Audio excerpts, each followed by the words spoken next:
Happy anniversary to the Kindle Chronicles. What is the Kindle Chronicles about?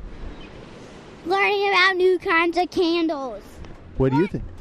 Learning about new kinds of candles.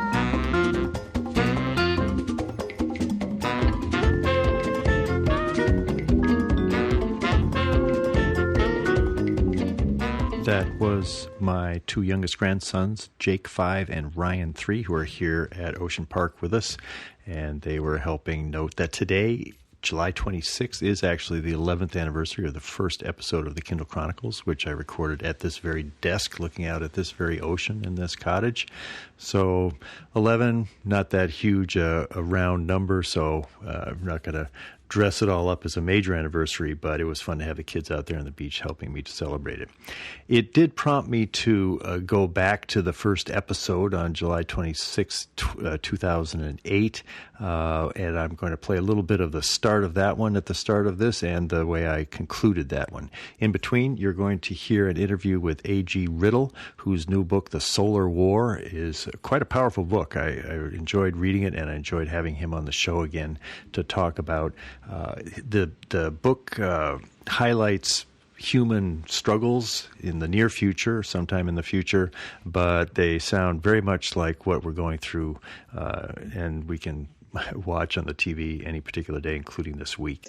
Even if you have a united enemy, you still have these differences, and you still got to kind of come together and work together to overcome your problems.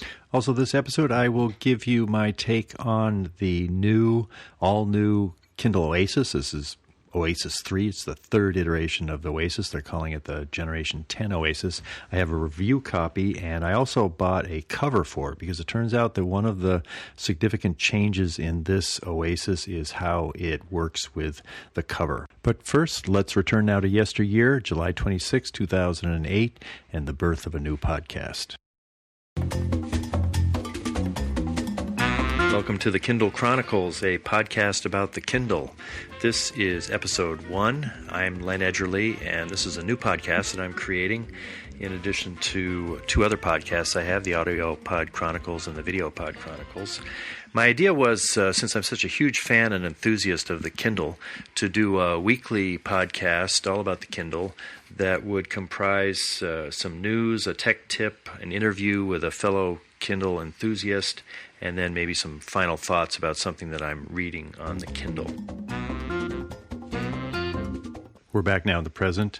Those other two podcasts that I was doing when I started the Kindle Chronicles, Audio Pod Chronicles, Video Pod Chronicles, those were where I was learning how to make a podcast, how to run a microphone. One of them was a video podcast. And over time, it was just too much to do 3 podcasts at once. I smiled to see that my intention was that the Kindle Chronicles was going to be 10 minutes or so each week, and it's now about 45 minutes and plus. But the basic structure was kind of as I expected it. I certainly have branched out in the types of interviews I do now. I thought I would just be talking to people like Baratunde Thurston, my first guest, who were as excited about having a Kindle as I was, and over time that evolved. The first news story of that first episode was rumors that there was going to be a Kindle 2. The next version of the Kindle might be out by the holiday shopping season. That would have been in 2008, just a year after that original Kindle. What we're going to be talking about in the news today is Generation 10. I think when Amazon numbers these generations, they start with the original one and they go all the way through all the various Kindles. This is actually the third iteration of the Oasis. I tend to think of it as the Oasis 3, but it is a long way down the road from those first Kindles. And I've got a review copy of it, so I've had a chance to try comparing it with the previous Oasis, which I also had and enjoyed. The main feature which we heard about when it was introduced was that it would have a warm setting so that you would be able to, at night, you'd get kind of a soft sepia color, and it could be kind of richer or lighter. There was a slider of the ability to do it. It's pretty nice. Reading in bed at night in the dark, it's a very pleasing way to read the screen. And I also like that color even during the day. When I'm setting the color of my screen on my iPhone, which gives the ability to have white and black versus sepia, I think there's even a green. I always use sepia. I just think that's kind of easier on the eyes. So I'm all for this change in the basic color of the Kindle screen. There are reports, Amazon says that it's faster. I've tried to hit my Oasis 2 and my Oasis 3 at exactly the same moment on a page advance, and I can't detect any either of them winning that race consistently. And it also says that it's faster to get from the home screen or the library into a book.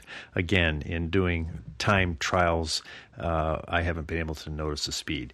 When they say it's faster, I'm sure it is, and sometimes it's nice just to have the latest version of something so that you know that it is faster, even if you can't detect with the naked eye what that speed does for you.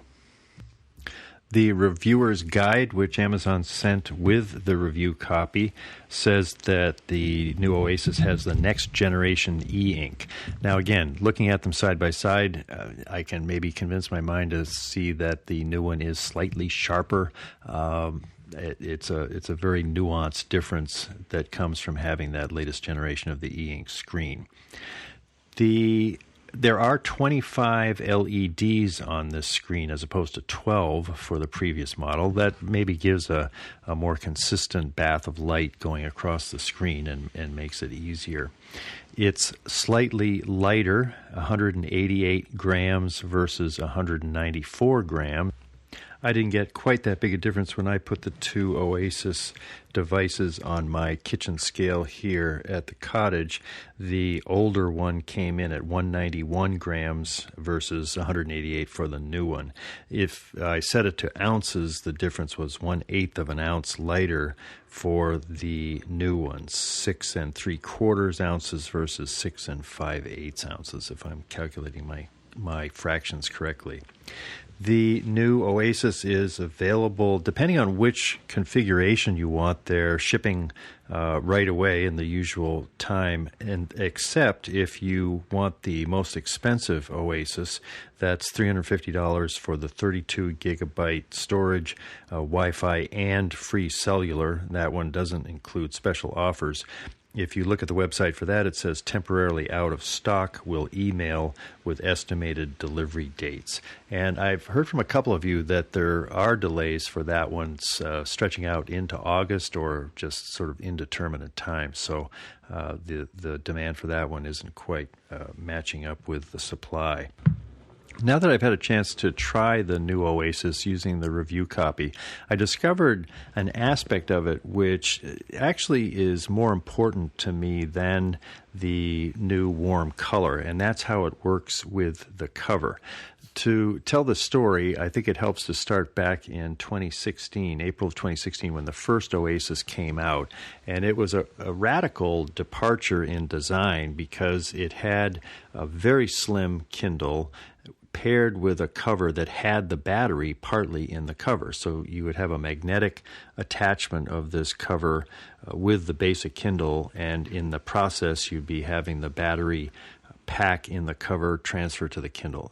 It was sort of a crazy design, but I thought it's wonderful that they let the Lab 126 people do something this nuts just to get something so small. And when you took that first Kindle out of its cover, it was like, reading on something that was almost a piece of paper. It was shockingly thinner and lighter.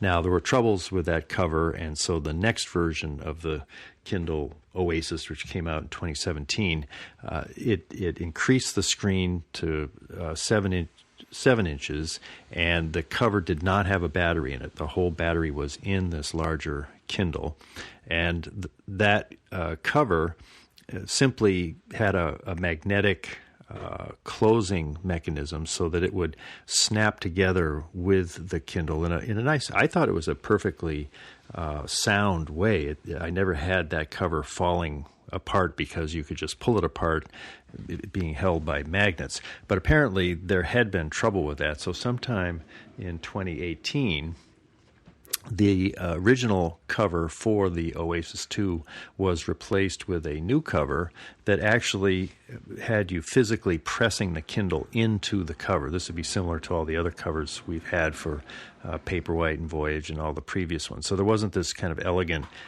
magnetic clasp between the Oasis 2 and its cover. The other thing I really liked about that cover was that you could use it as a stand. It had kind of a fold in it, so if you were at a coffee shop and you wanted to set your Kindle Oasis up so that you could read it without holding it, the cover served as a nice stand.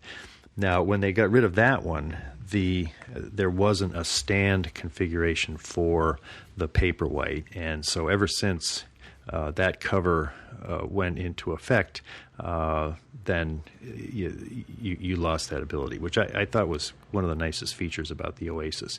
So now comes the third version of the Oasis, and the second one, if you had one of those earlier covers, you would have been able to use it. You'd be able to use the magnet, it would attach, it would hold it firmly, and you'd be able to use it as a stand because there was a magnet in that Oasis that would grab a hold of the magnet in the cover. The current new version of the Oasis, which is now shipping, doesn't have a magnet in the Kindle to grab the magnet that was in that first cover, and that's partly why you've got that 1/8 of an ounce reduction in weight. The battery that they took out of the Kindle weighed a little bit, and so that's how it's lighter.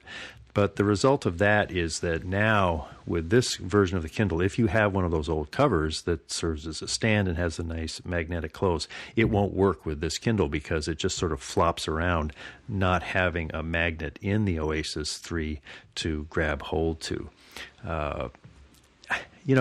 This is sort of inside baseball. We're talking about the high-end version of the Kindle and the Oasis, but I'm sure there are some of you out there that are still with me here in trying to figure out, is this really progress or not, and is the first cover from the Oasis 2 better than the second cover, and now where are we on the cover with this new one? I'll say that although it's a physical snap-in to get the Oasis 3 into the now current cover, it's a lot easier to get it in than it is the Paperwhite or some of the earlier ones.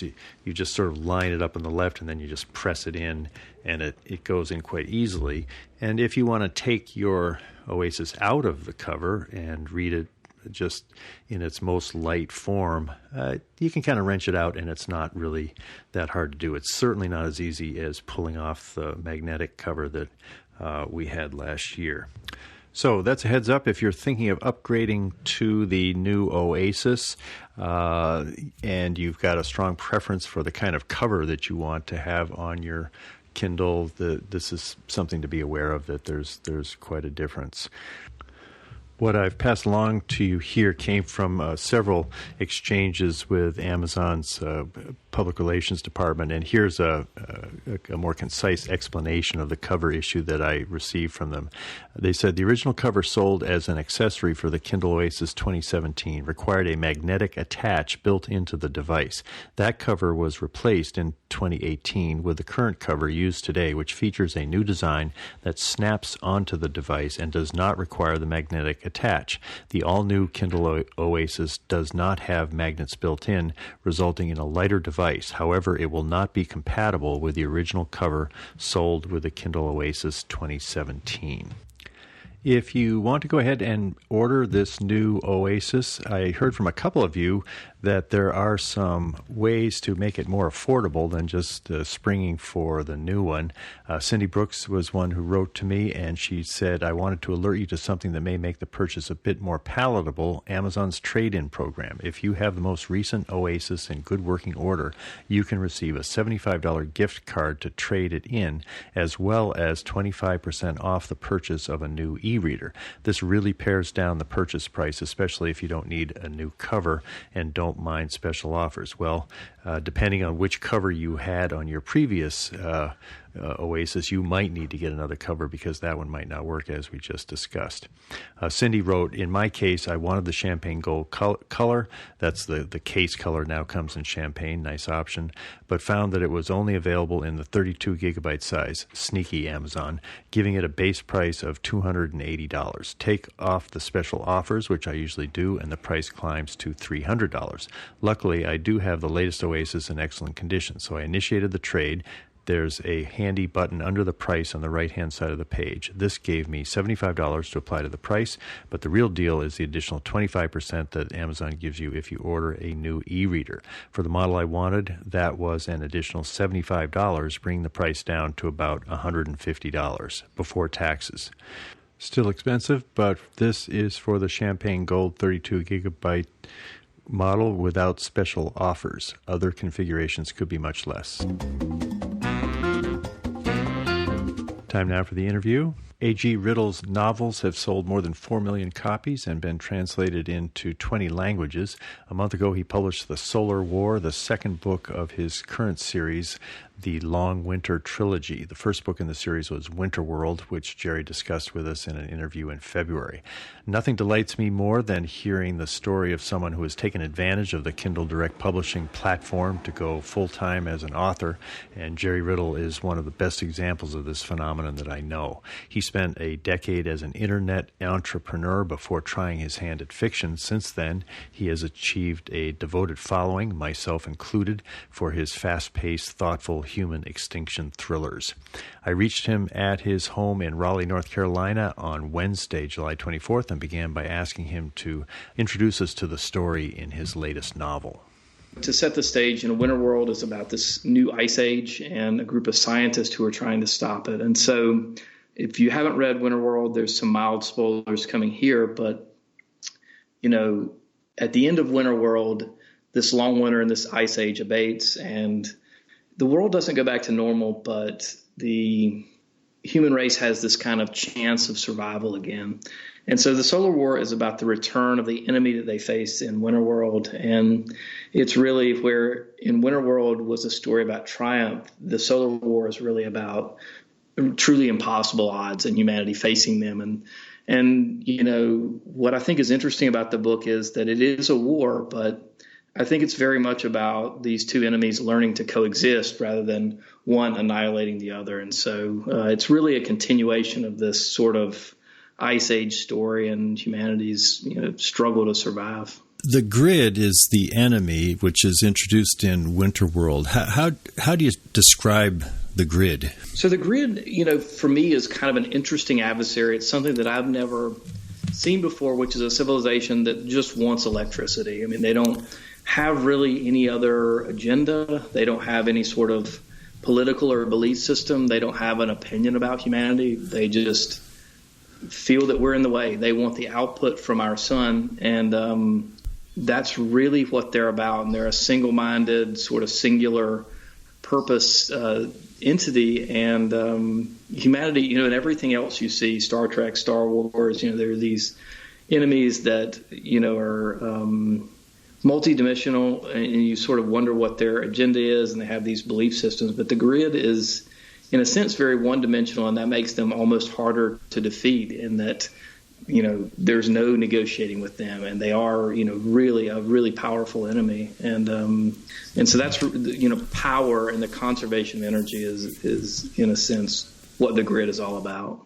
The book came out, I think, just about a month ago tomorrow. And what have you heard from readers emailing you or seen in the reviews? That I imagine it's a period where you sort of learn something about your book that you didn't know before you set it loose in the world. Well, it is. I mean, that's always, the time right after you release a book, at least for me, it was a little nerve-wracking and really exhilarating. The, Winter World's a book that I spent about 2 years working on. It came out 18 months after the book before that.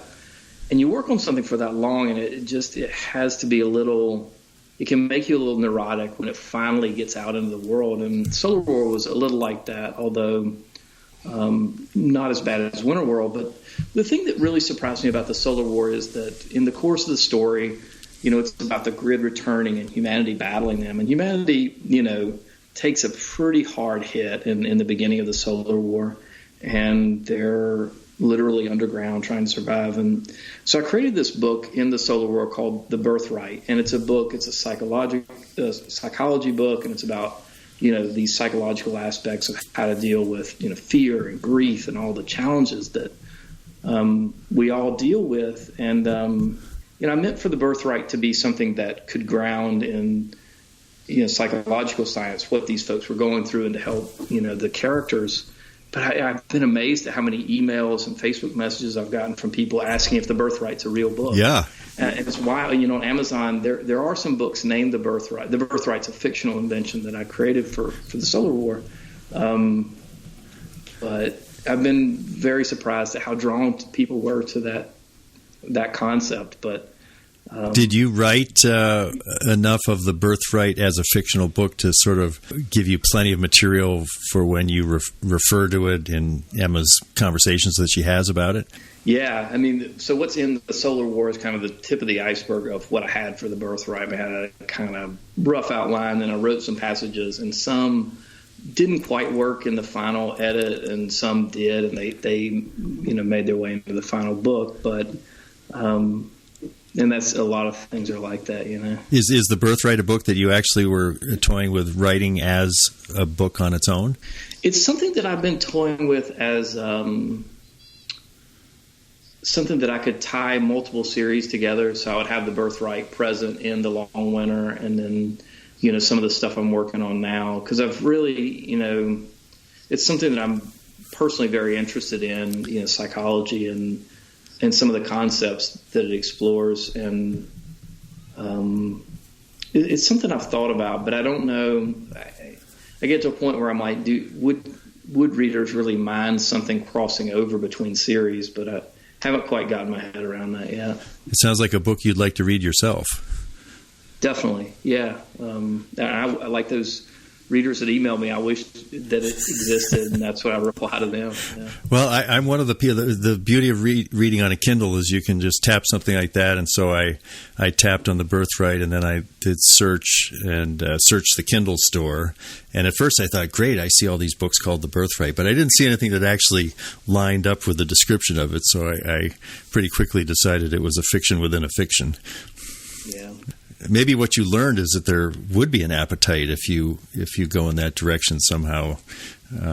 Plenty of the people that are reading your books, I would suspect, because your books are so kind of philosophical in a way, that if you had a chance to say, well, the author who created these worlds, what does he think you should do about fear and grief and the other sort of essential human challenges? Yeah, that's it. And, you write the books, and the big question, so, for myself anyway, I write the book that I'm excited about researching and writing, and then I try to publish from that iceberg what I think people want to read. And that's the real black box that you don't know. I mean, are people tuning in, because of the characters, or they love the action or the writing, or is it these, the science and history that's in some books, or the pieces of philosophy that are in a lot of the books? And I mean, I sort of like it all, but, I think sometimes I go a little overboard with the science and the facts, and you have to have this balance of action and character development.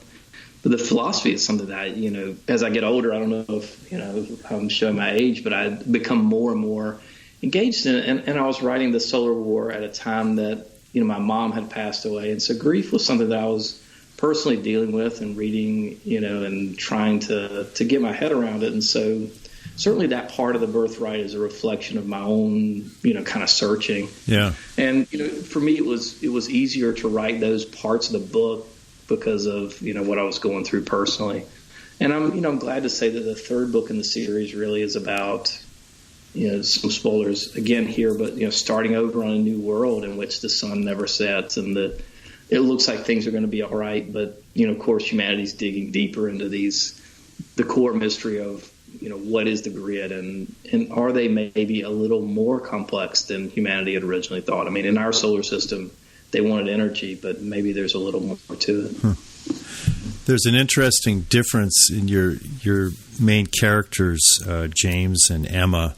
In the first book, they're kind of falling in love in the midst of this epic struggle with the grid, and then in the Solar War, they're married and they have a child, and so they're parents. And were you conscious of their responding to this extinction level threat differently as parents compared to when they were two people just kind of in love and newly married without children? Oh, very much so. And I mean, I think that to me what makes when I wrote Winterworld, I had originally thought that it would be a standalone book, and I thought if I had a better idea, an idea that was as good for book 2, I would keep going. And my film and TV agent asked me to write. I sent him the book, and he really liked it and thought I had a lot of potential. And he was like, I need you to write the outline for a trilogy and for 5 seasons of TV. And so in doing that, I developed the idea for the Solar War. But for me, the Solar War is interesting because, as you said, in Winterworld, James and Emma, it's really about the sort of demons they have inside and their personal inner conflict. And so in the Solar War, the stakes are much higher. It's about them protecting their family. James has sort of patched things up with his brother, which was, part of what drove him in the first book. And Emma has her sister. And then they have a child, and, she has a secret that, she hasn't revealed to him. And I think it does change the dimension. And I think there's a lot more for them of their inner dialogue and questioning because, in book 1, James starts out as a guy who's incarcerated, and Emma is up on the ISS. So in very real ways, they're in their own silos, and they have this sort of very different world. But I think that's kind of what's interesting to see them react, and that's drawn from my personal experience. I mean, I have a 2-year-old, and it's changed my life a lot. The way I look at the world is very different than it was 2 years ago, I think. Yeah. In Winterworld, James, I think, he becomes aware of his shortcomings and he overcomes them. I think sort of in the area of interpersonal relations, times that he's seen mistakes he made, and the arc of that story has to do with him figuring that out and improving. Is there a similar character evolution for James in this book where he grapples with something and resolves it in a similar way? Yeah, I mean, I think the scope of what James is dealing with is a lot wider. I mean, in Winterworld, James is obviously a really intelligent guy who's made some mistakes that were really about his being short-sighted and not having any sort of awareness of how other people would interpret what he's created or his vision for the world. And I think so. Winterworld is about him confronting this outer conflict of the grid, and then for himself trying to become a person that belongs in society again. And he sort of proves his place through his actions at the end of Winterworld. And then in the Solar War, he has this his profile has been elevated. He's considered a hero and a visionary, and he's also being attacked by some people, Richard Chandler. And so I think, in the Solar War, his struggle in my mind is to really become that leader that people thinks he is, and in the end to sort of take on the responsibility. And I think that's what you see coming down on him, like the darkness closed in Winterworld. It's the weight of the decisions and him being a leader, and that's a different kind of it's taxing in a different way than doing research and taking chances with your career is, I think. And so you see that in his personal life, having the responsibility for his family, in his professional life, having now the responsibility for what is basically the last human survivors, and his decisions will determine what happens to them. Mm-hmm. It looked like maybe you changed editors for this book. You mentioned Richenda Todd. Is that a new member of your book team?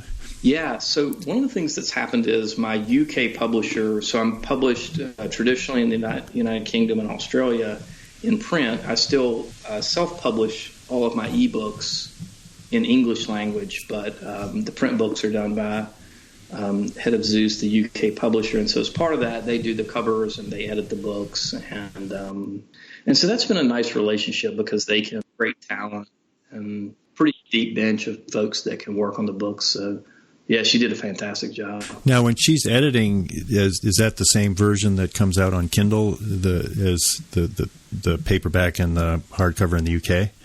Exactly, yeah. So audio, print, and ebook are all synchronized. Yeah.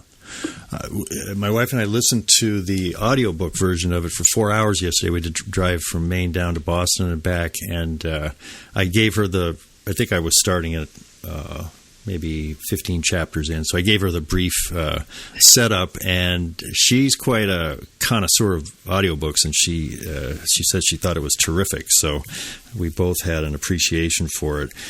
It's interesting because you write the book with alternating chapters spoken by James and Emma, and then in the audiobook you've got a male and a female narrator.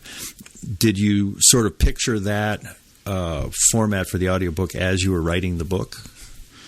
I did, yeah, and it presents a couple of challenges. I mean, we did that in Departure. We had a male and female alternating narrator, and I thought it would work in Winterworld, and I think it really worked well. And readers, listeners seem to think so, but I do like that approach. One of the most memorable characters in the Solar War is not a human. What can you tell us about Arthur?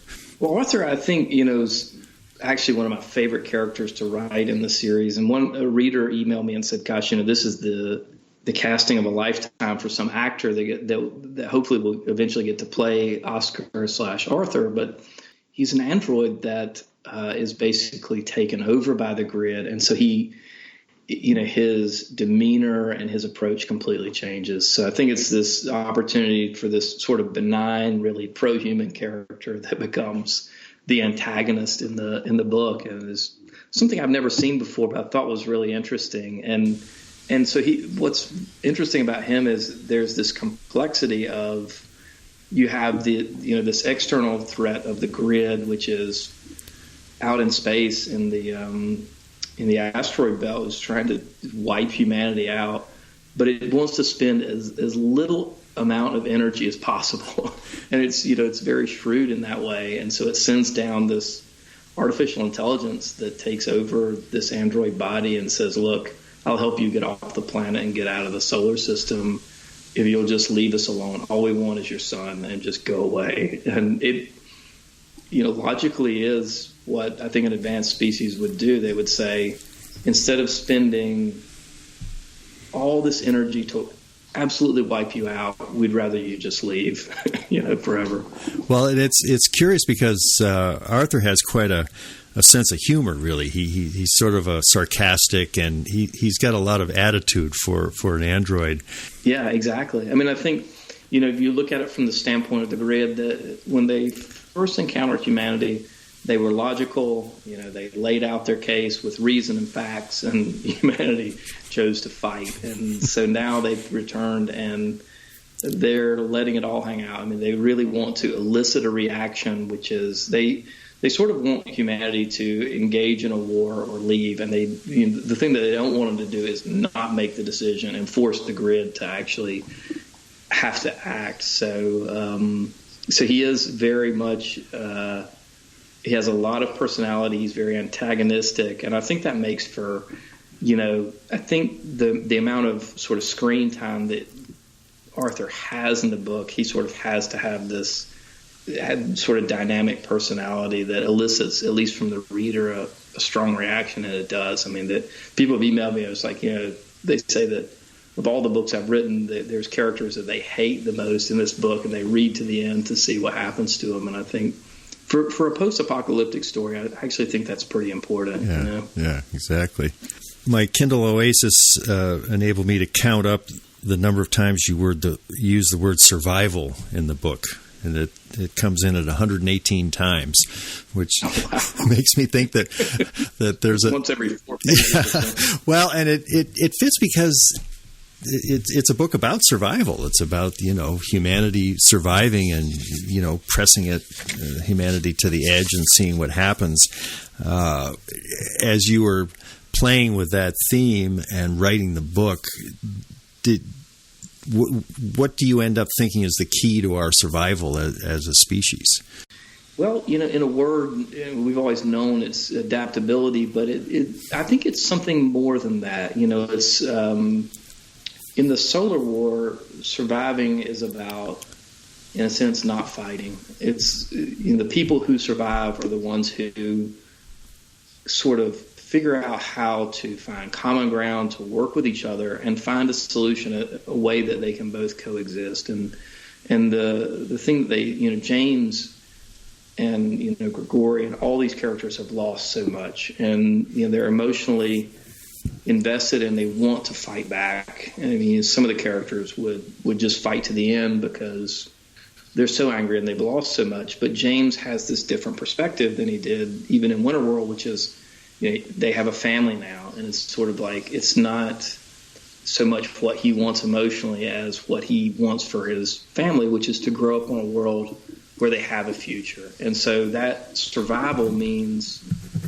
really swallowing your pride and saying, okay, we're going to leave. We know there's no future here, and we know we have to compromise. And so, I think we live in this world where things feel like they're changing really quickly. I mean, there's so many things that you look at and you think, gosh, I don't think that makes sense. But I think it's in all of our interest to try to understand where everyone else is coming from and why they're doing what they're doing, and finding a way that we can all coexist and be happy and have a future, Mm-hmm. Yeah, that's certainly a hopeful profile of humanity. If that adaptability could actually overcome, well, these days, the sense of division. I was just listening to some of the Mueller hearing today, and just the rancor and the two different views of reality that are on stage there. And if you picture something like your story here, what if all these people had to cooperate and plan and do things in order to survive? I mean, I think there's a lot of reason to think they wouldn't be able to, because they've just become so tribal in their reactions to each other. Right. So I hope you're right. I hope that, when pressed that far, the common desire to survive is the thing that would lead to adapting in a way that enabled us to survive. Yeah. It's sort of a book for our times, perhaps. Yeah, I mean, it does feel like the Solar War some days, and it feels like the issues we face you look at them from each angle, and you just sort of wonder how we ever are going to come to some sort of compromise, and things are going to be worked out to all sides to some satisfaction. But in the Solar War, in the depths of in sort of the dark moments of the book, it really becomes about tribes of humans against other tribes of humans, and you wonder who's going to triumph, and then what happens on the other side, because you've got some people who've just been warring with each other, and now you're going to have to get on literally a ship and go somewhere and live together and start a new life. And I think that what I wanted to depict is they've got this enemy in the grid, but even if you have a united enemy, you still have these differences, and you still got to kind of come together and work together to overcome your problems, which is a lot of the long arc of the series as well. Well, your 2017 novel Pandemic dealt with a worldwide virus outbreak, and we talked about that some last time. I saw today the World Health Organization declared a year-old Ebola outbreak in the Eastern Congo to be a global health emergency. Have you been following that one with any particular interest and knowledge based on the research you did for Pandemic? A little bit, yeah. I mean, obviously, Pandemic is about viral hemorrhagic fever, similar to Ebola and Marburg. And Ebola is, it's a super scary disease, pathogen, but it's probably not the one. It's terrible, and I think they've actually developed a vaccine for Ebola that I think should be given a lot more consideration and should be at least tried in some of these countries in West Africa that are at the most risk, and especially in the areas around caves where this stuff can kind of start in the villages, because I don't think there's a lot of contraindications for the vaccine. I think it's Pfizer or Merck that that has it. But the thing that really worries me is something that has a long incubation. So Ebola, when you get it, you develop symptoms pretty quickly, and then the problem with Ebola and a lot of these viral hemorrhagic fevers is just kind of the wasting away, the diarrhea and the dehydration, and you eventually die of something else before the actual virus kills you. But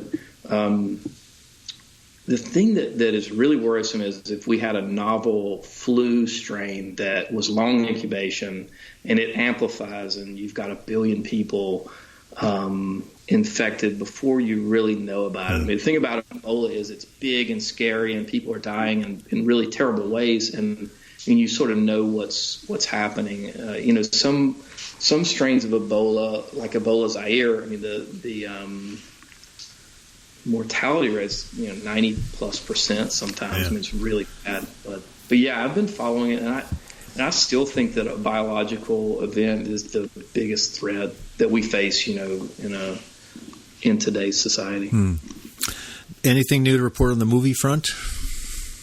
No, I get updates, and I can tell you that nothing's being filmed now. So that's about the extent of the update. You're still hoping to see one of those movies in your lifetime? In my lifetime, that would be ideal. But if it happens after I'm dead, that's probably just as good, or perhaps as likely. My thinking is that, if I keep writing, and the stuff that I'm attracted to are these kind of big ideas. I'm hoping something will get produced eventually, and then they'll start looking at the older stuff. Yeah. See. Yeah. How about your own reading? Any books in the past so far this year that have changed your view of the world, or taken you into a story that enabled you to forget the stories you're creating yourself? Yeah, I've actually been reading a lot lately. I read Blake Crouch's new book, Recursion, which I thought was fantastic. I mean, I love Dark Matter, which was his book before that. And last night I finished A Boy and His Dog at the End of the World, which is I think the author is C.A. Fletcher, is a really interesting book about a boy who lives on an island after the apocalypse, and the human population has dwindled to just a few thousand, and a guy, a sailor passing along, a trader, steals his dog, and so his sort of mission in life becomes to get his dog back. And so it's the scope of that post-apocalyptic story is much more narrow than the Solar War. So it was interesting for me as someone who kind of paints in these big, broad canvases, to see something that was a little closer in. Really a neat story. Huh. I'm trying to think what else I've been reading. I've been reading some nonfiction about lost civilizations. Are you still reading books about writing and sort of diving into the craft on some specific dimensions? I am. Yeah, I read, what's the last craft book? I think it was the Bestseller Code, and then Hit Lit is a book that I read that I thought was pretty good, that kind of dissect why some books become perennial sellers. And it's always when I'm reading a craft book, I seem to come up with a lot of story ideas, because there's a lot of stuff floating around in my head, and I think, gosh, that could be good. But I still read craft books, and I really think as a writer you learn a ton from reading, really great writers. You see what they do with dialogue and pacing, and the problem with being a writer is you can never go back to being just a pure reader. It's kind of one of the things you lose, but you still get a lot. I get a lot out of it.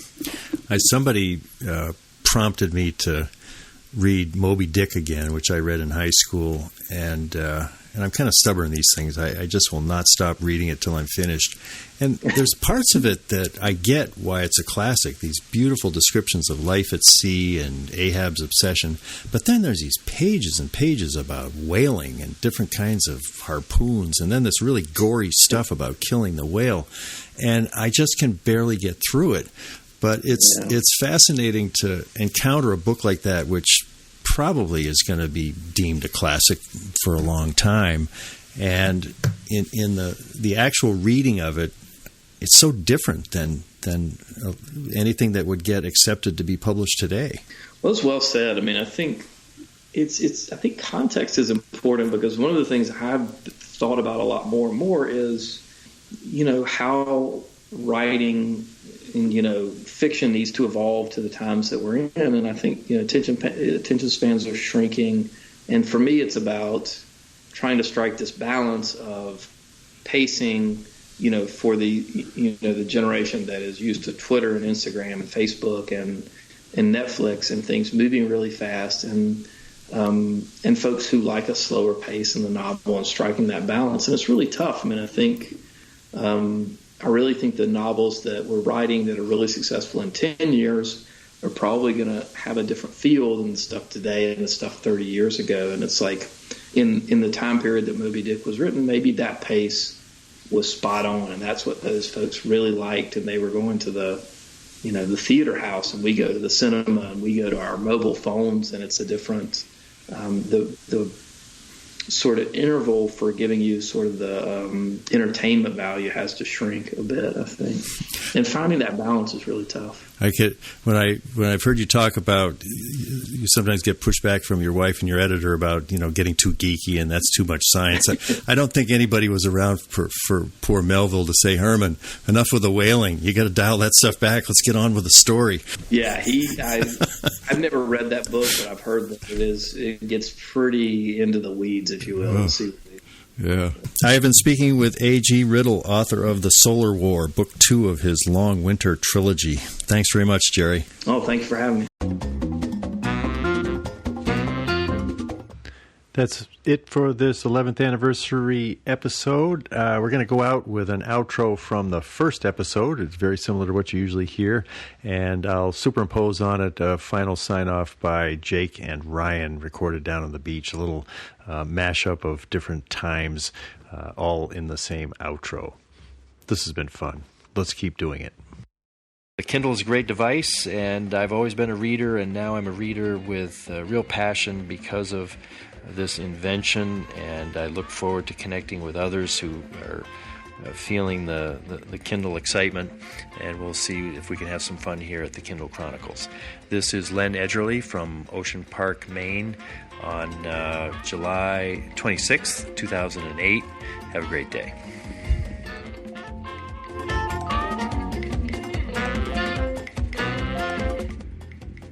The music that I've chosen to be the theme song of this new podcast is Ra-Monk by Eval Monagat. It's from the Variations in Time, a Jazz Perspective CD by Public Transit Recording, courtesy of IODA PromoNet. Thank you for listening to Kindle Chronicles, and I hope you have a great day. Thank you for listening to the Kindle Chronicles. I hope you have a great day.